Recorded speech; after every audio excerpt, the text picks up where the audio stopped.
At dawn's first light, Royce Atkins saw them. They came through the morning mist like ghosts, 100 Cherokee warriors on unpainted horses, their silhouettes slicing across the ridge. War paint, crimson and black, streaked their faces. Feathered lances caught the golden sun as they began their slow, deliberate descent toward his isolated Wyoming ranch. They were coming for him. He knew it in his bones. But what Royce didn't know was that just 18 hours earlier, his entire world had been peaceful and quiet. He had no idea that a simple act of kindness, helping a terrified girl fleeing through the wilderness, would drag him into the single deadliest standoff of his life. And he had no idea the secret she carried was dark enough to set the whole territory on fire. The evening before had started like any other in Royce's 8 long years of solitude. The sun bled across the Wyoming sky, casting long, skeletal shadows from the cottonwoods. He'd chosen this valley for its emptiness. No neighbors for 20 miles. No towns close enough to hear the faintest echo of civilization. After typhoid fever had stolen his wife, Velma, and their 2 young boys, Royce wanted an emptiness that matched the hollow crater in his chest. He was mending a fence line near the northern boundary, the wire cutters cold in his weathered hands, when he heard it. The sound of horses. Not the slow, lazy plod of a trail rider. This was a frantic, desperate thunder of hooves coming hard from the direction of Hawk's Peak. Royce straightened up, his eyes scanning the tree line, and that's when he saw her. A young Cherokee woman, riding like the devil himself, was on her tail. Her long black hair streamed behind her, a dark flag of surrender against the dying light.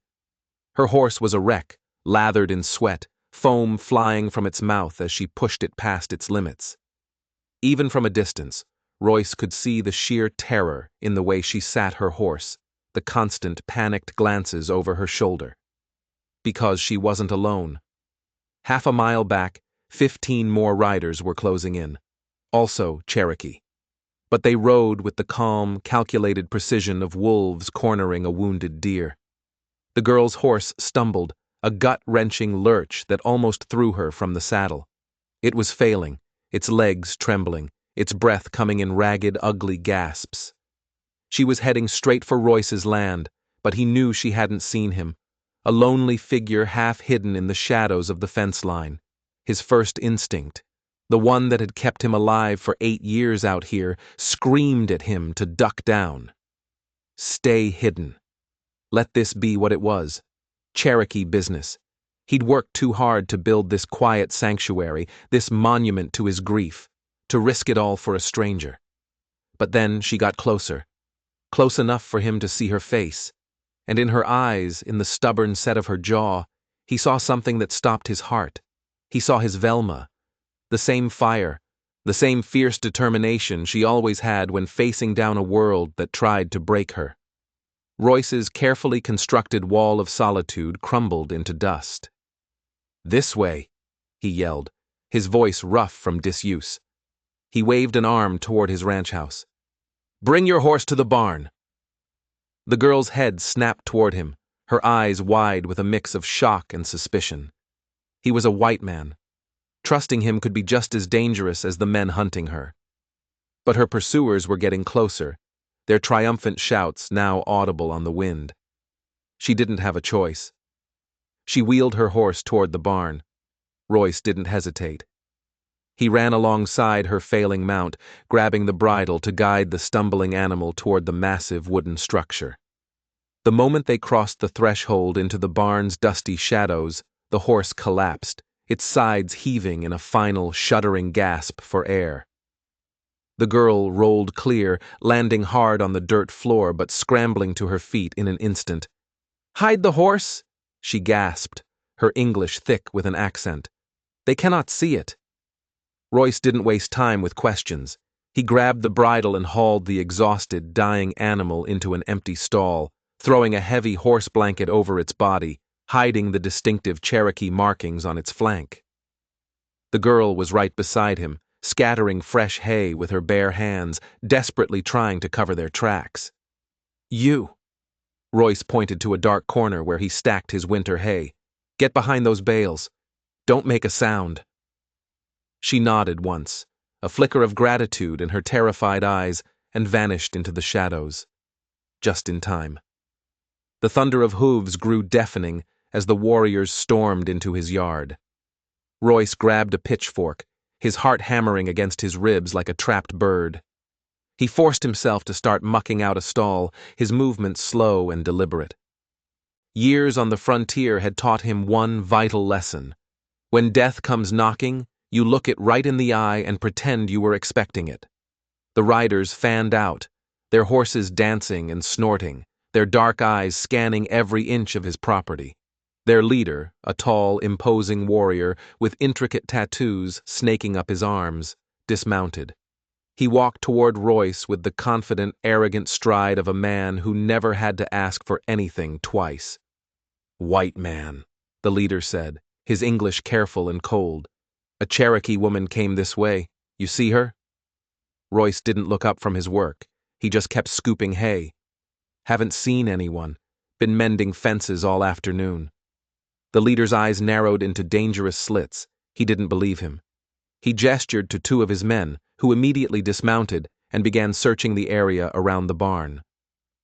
Royce forced his hands to stay steady on the pitchfork. Any sign of fear, any flicker of nervousness, and they would both be dead. The girl's hiding spot was good, but it wouldn't stand up to a real search. "This woman is a criminal," the leader said, taking a step closer, his voice dropping to a low growl. "She steals from her own people. She brings shame to our nation. We take her back for justice." "Like I said," Royce replied, his own voice unnervingly even. "Haven't seen her. You're welcome to look around, but I've got chores to finish before dark." It was a bluff, a colossal, life-or-death bluff. He was daring them to call him on it. The two searchers returned, shaking their heads. One of them spoke to the leader in Cherokee, his words sharp and frustrated. The leader scowled, his gaze sweeping over Royce's face one last time, searching for a lie. Then he turned and remounted his horse. For a moment, Royce thought it was over. He thought they were leaving. He was wrong.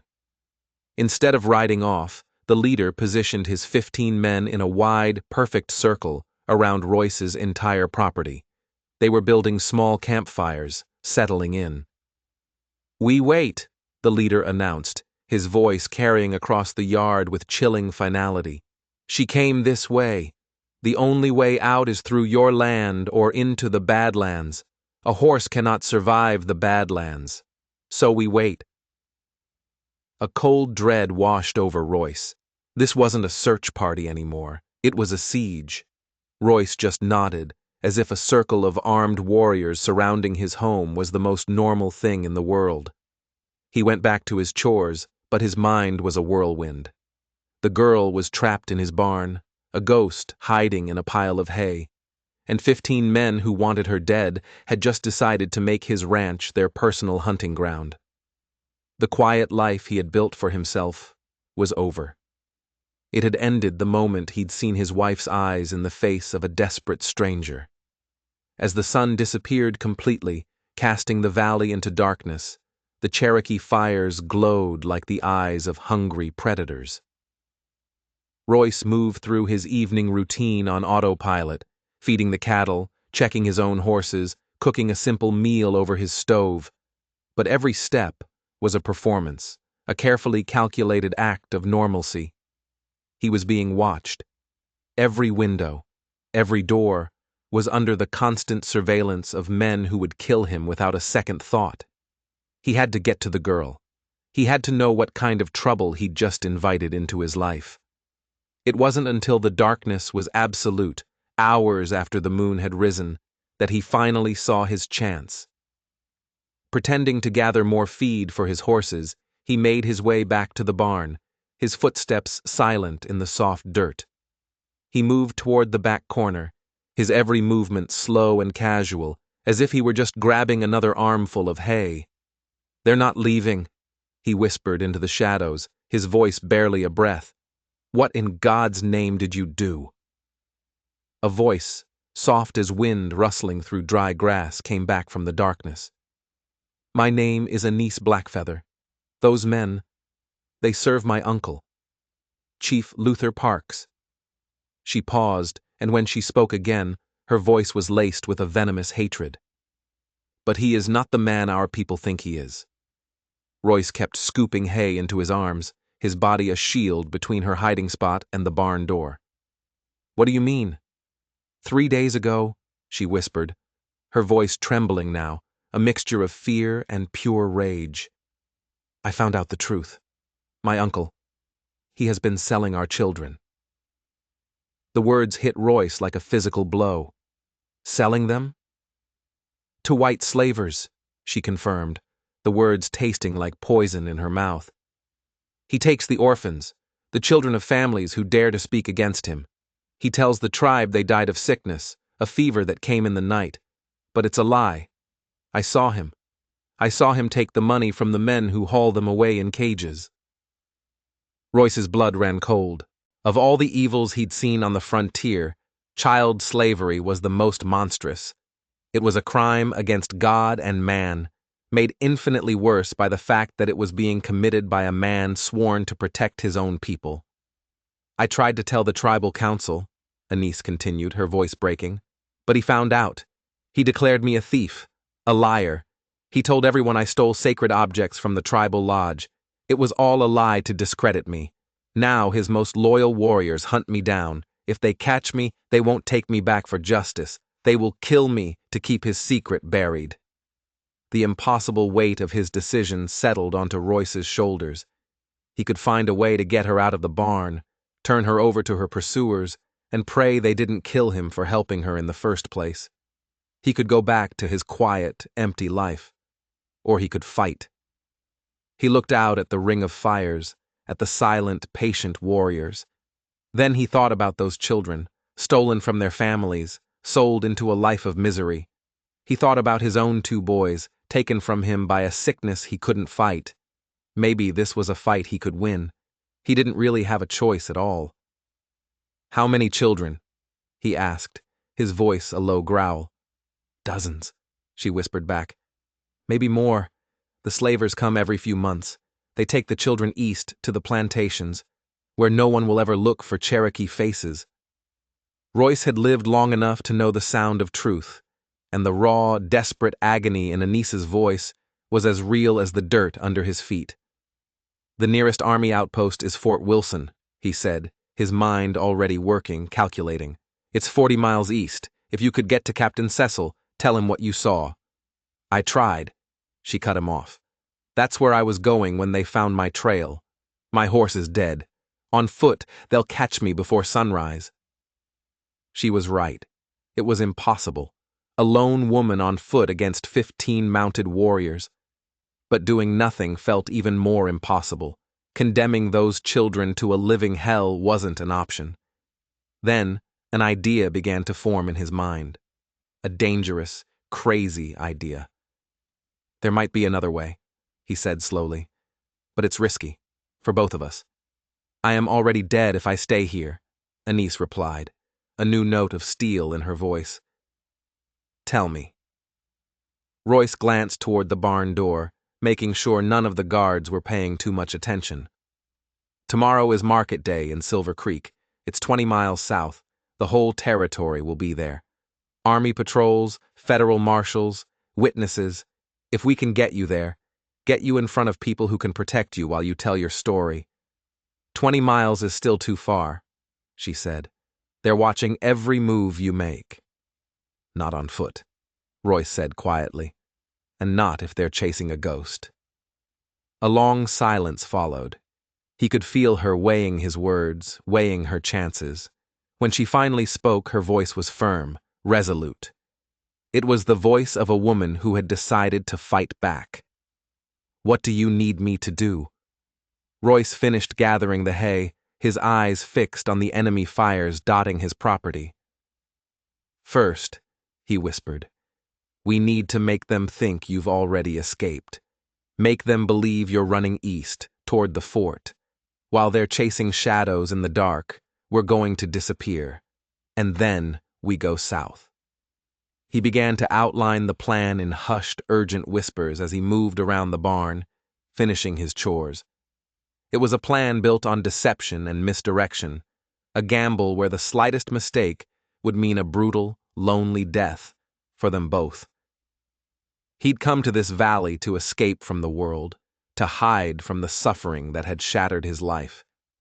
But suffering had a way of finding you. It had ridden right up to his fence line and demanded he make a choice.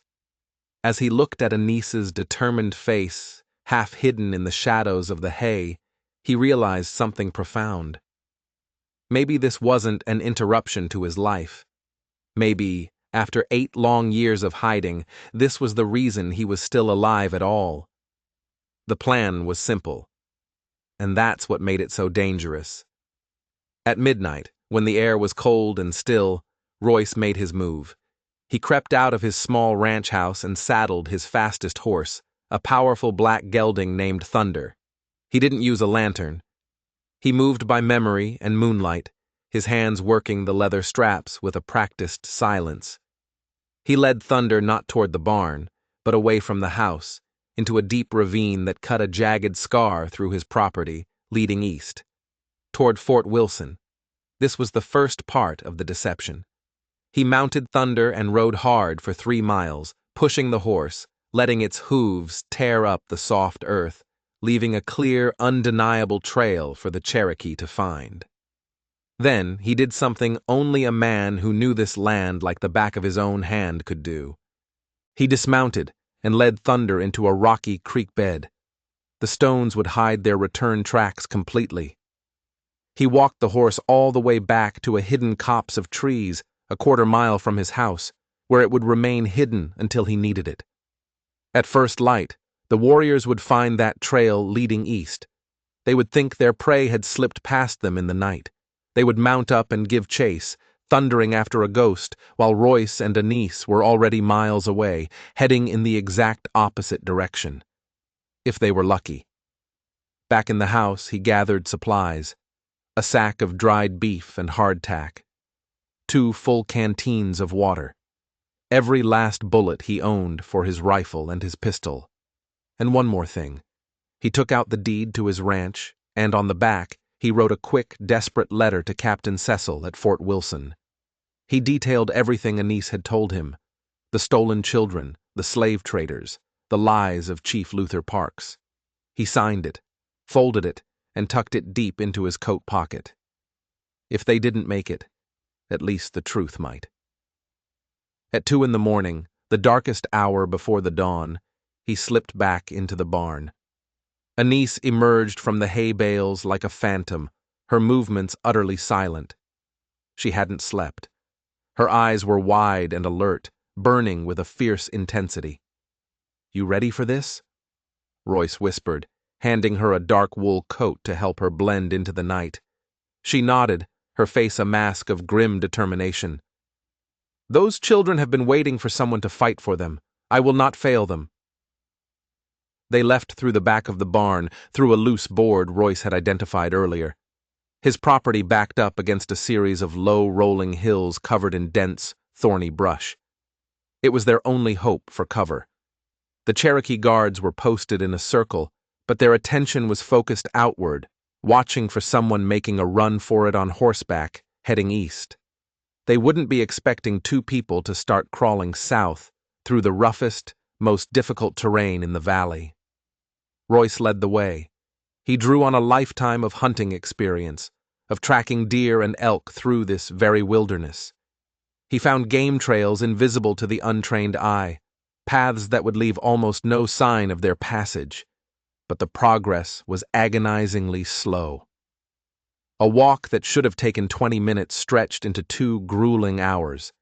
They moved a few feet at a time, then froze, listening to the sounds of the night, waiting for the slightest sign that they'd been discovered. Every snapped twig sounded like a gunshot. Every dislodged stone felt like a betrayal. Anis was a natural. She moved with an innate grace, her body seeming to flow through the underbrush. She read the terrain as if it were a book written in her native tongue, anticipating obstacles, moving with a silence that rivaled Royce's own. When he stepped on a patch of loose rock that threatened to give them away, her hand was already there, steadying it before it could make a sound. They had covered maybe 5 miles, the ranch now just a distant memory behind them, when disaster almost struck. Royce was leading them along a narrow ridge when he heard it. The soft, unmistakable nicker of a horse, just ahead in the darkness. He dropped to the ground instantly, his hand shooting out to pull Anise down with him. They lay flat in the dirt, hearts pounding, peering through a thicket of sagebrush. Not 50 yards away, a lone Cherokee scout sat silently on his horse. He had been posted further out than Royce had anticipated, a second hidden perimeter. The warrior wasn't moving. He was just listening, his head cocked, scanning the darkness for any whisper of movement. For 10 minutes, that felt like an eternity. They lay frozen in the dirt. Royce's muscles screamed in protest, a cramp starting to form in his leg. But he didn't move. He barely breathed. Beside him, Anise was as still as a statue carved from stone.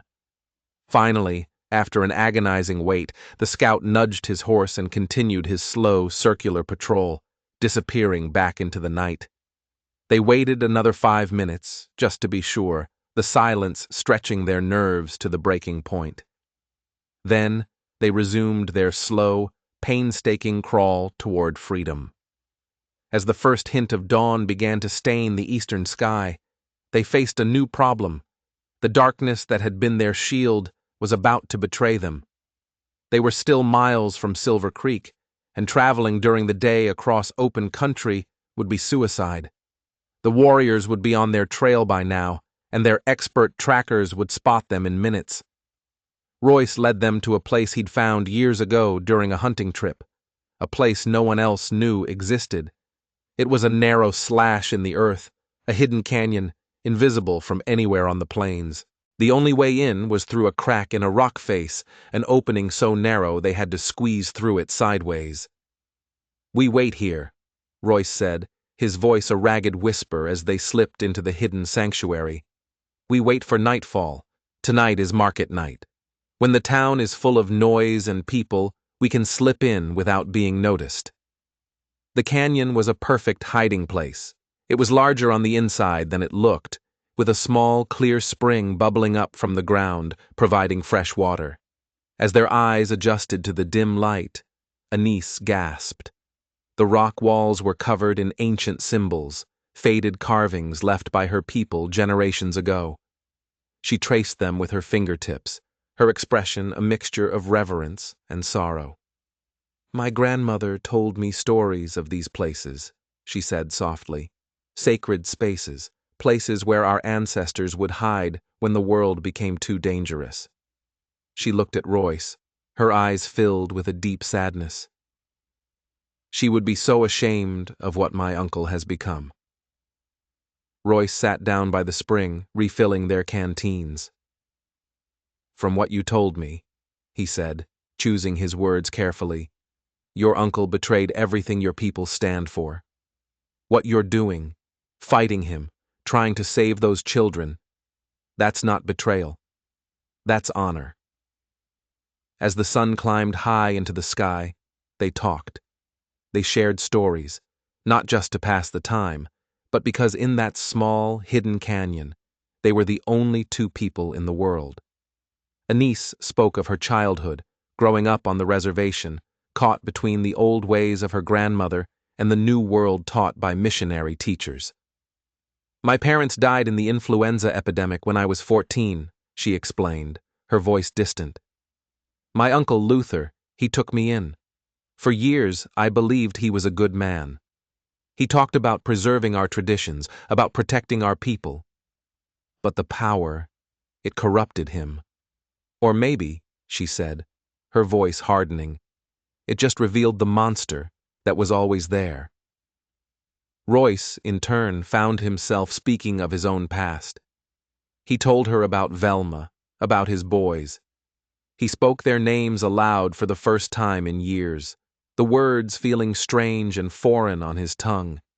He talked about the guilt, the crushing weight of being the one who survived. "You blame yourself," Anise observed, her gaze direct and unflinching, "for living when they did not." Her words hit him with the force of a physical blow, because it was a truth he had never dared to admit, even to himself. "I was away," he confessed, the words tearing out of him. "Buying cattle. When I got back, it was too late." "If you had been there, you would have died with them," Anise said simply. "The spirits have a purpose for us, even when we cannot see the path. Perhaps you survived for this, to be here, now, to help save those children." Throughout the day, they heard the distant sounds of the search party, shouts carried on the wind, the faint thunder of horses. The warriors were frustrated, angry. Royce's deception had worked. They were miles to the east, chasing a false trail, giving him and Anise the precious gift of time. But as evening approached, a new tension settled over Anise. The closer they got to their goal, the more the terrible weight of her task seemed to press down on her. "What if they don't believe me?" she asked, her voice tight with anxiety as the shadows in the canyon deepened. "I am just one woman, a Cherokee woman accusing a powerful chief. What if the army decides this is just a tribal dispute, something they should stay out of?" It was a fear Royce had been wrestling with all day. But as he'd listened to her story, as he'd seen the fire in her eyes, a new plan had begun to form. "That's why we're not going straight to the fort," he said. He pulled a small, worn notebook and a pencil stub from his coat pocket. "We're going to the market. There will be other people there. Traders, settlers, trappers, people from all over the territory." Anise looked at the notebook, confused. "What do you mean?" "Your uncle has been doing this for a long time," Royce explained, his voice low and intense. "Dozens of children don't just vanish without anyone noticing. Somewhere out there are other families with questions. Other tribes who have lost children to a mysterious sickness. Your story isn't just an accusation, Anise. It's the key, the first piece of a puzzle. We're not just going to tell your story. We're going to find the other pieces. We're going to build a case so strong, so undeniable, that the army will have no choice but to act." As darkness finally fell, they prepared to leave their sanctuary. The last leg of their journey was the most dangerous. They had to cross a mile of open grassland to reach the town of Silver Creek. They waited until the sounds of the market celebration, music, laughter, the roar of a crowd, drifted toward them on the night air. It was the perfect cover. Silver Creek on market night was a chaotic explosion of light and sound. Traders hawked their wares, miners drank away their earnings, and families from isolated homesteads gathered to feel, for one night, like part of the world again. Royce and Anise slipped into the chaos from the darkest edge of town, moving like ghosts between the wagons and tents. The crowd was their camouflage, but it was also the perfect hiding place for their enemies. "There," Royce pointed toward a large canvas tent near the center of town, a pair of uniformed soldiers standing guard outside. "That's the Army's temporary headquarters. Captain Cecil will be in there." They were so close.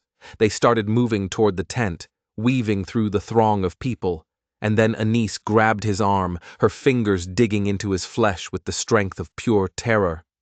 "What is it?" he whispered. Her voice was barely a breath. "There." She pointed toward a group of men standing near the livestock pens, and Royce's blood turned to ice. It was one of the warriors from his ranch, a man with a distinctive scar across his cheek. "Olton Wolf," Anise breathed. "He is my uncle's best tracker. If he is here—" Royce didn't need her to finish the sentence. Their plan hadn't been a secret. Somehow, their enemies had known. They hadn't just walked into a town. They had walked straight into a trap. The market celebration swirled around them, a kaleidoscope of laughing faces and festive music, utterly oblivious to the deadly game playing out in their midst. Olton Wolf stood by the livestock pens, his eyes not on the animals, but on the crowd, scanning, hunting. He was positioned perfectly to see anyone who approached the army tent. "How many more?" Royce whispered, pulling Anise back into the deep shadows between two large freight wagons. "If my uncle sent Olton," Anise's voice was steady, but her eyes betrayed her fear. "There will be 3 others. They always hunt in a pack of 4. Olton is the tracker.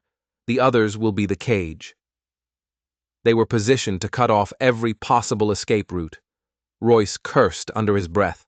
They had been so careful, so clever, but Chief Luther had been 1 step ahead of them the entire time. Retreat was not an option. Every minute they wasted gave Luther more time to cover his tracks, to move the children, to make them disappear forever.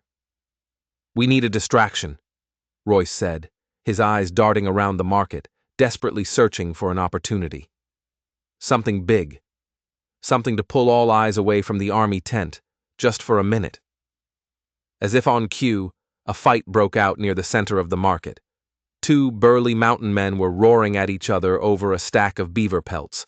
A crowd instantly formed, eager for the spectacle.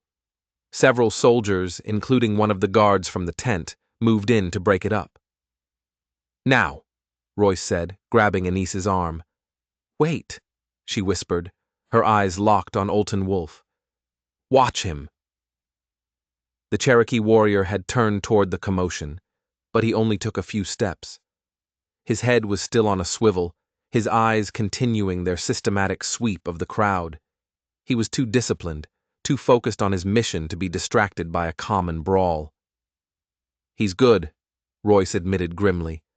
"We need something more personal." Anise stared at Olton, a strange, calculating look on her face.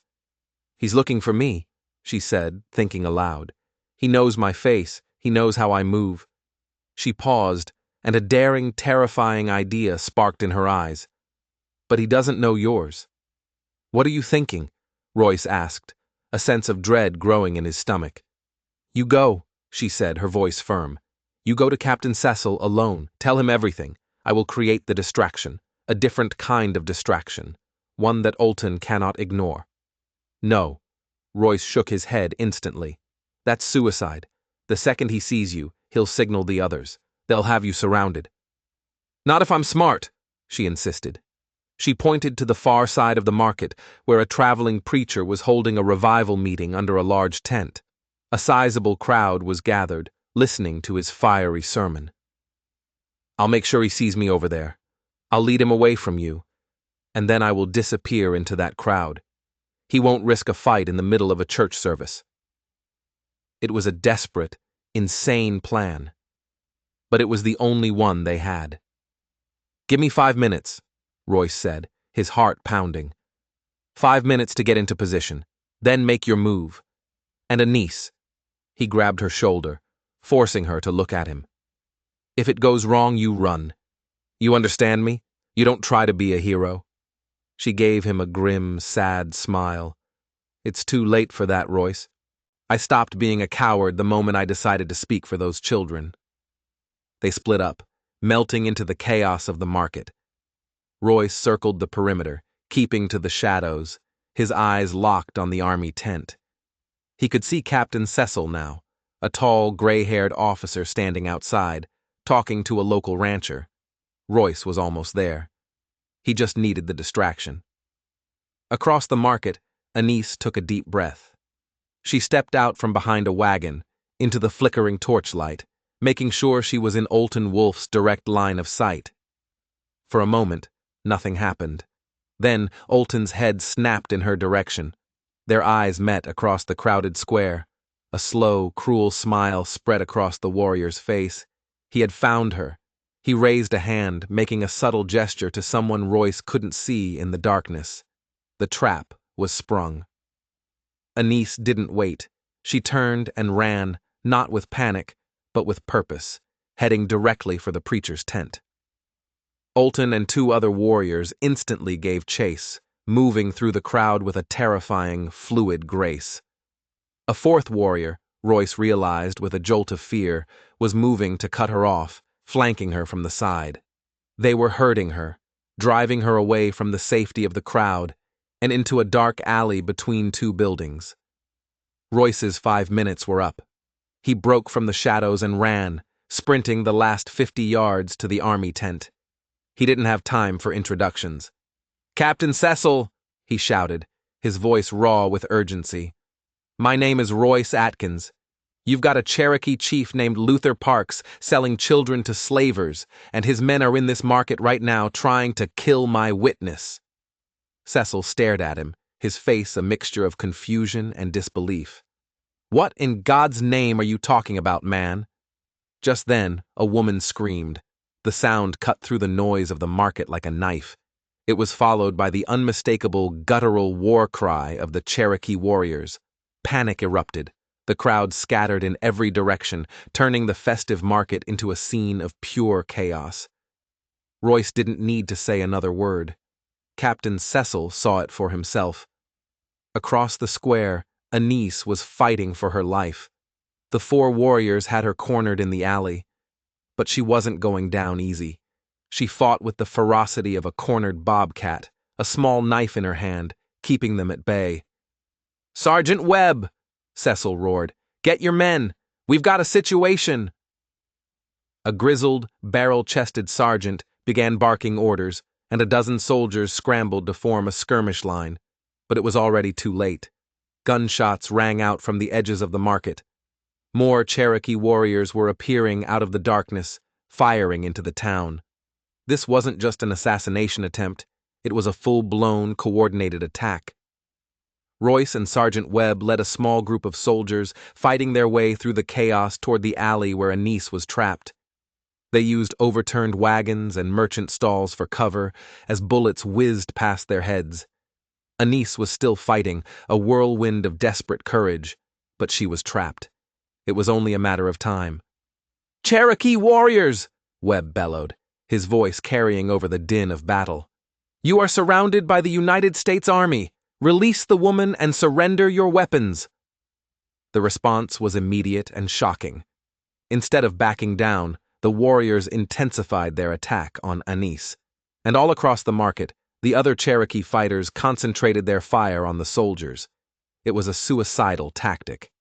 They were outnumbered and outgunned, and that's when Royce understood the horrifying truth. This was exactly what Chief Luther wanted. He wanted this fight. He wanted the army to intervene. He wanted Anise to be killed in the crossfire. "They're not trying to get away!" Royce shouted to Webb over the sound of gunfire. "It's a setup! He wants to kill her and blame it on you. He'll tell everyone the army attacked innocent Cherokee and use her death to start a war." Understanding dawned on the sergeant's face. "Then we have to get her out of there. Alive!" But as he spoke, more warriors were flooding into the town square.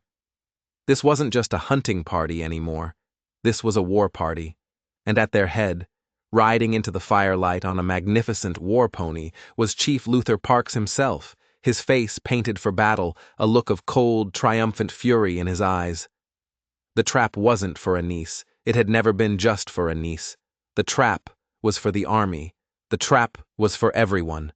Chief Luther had lured them all here to this one spot, at this one time, to light a match. And as Royce looked at the screaming civilians, the embattled soldiers, and the fierce, determined face of the woman fighting for her life in the alley, he knew that this was no longer about saving one person. This was about stopping a war before it burned the entire territory to the ground. If you want to see how Royce and Anise survived this impossible situation, be sure to like this video and hit that subscribe button, because the conclusion to this story is something you will not want to miss.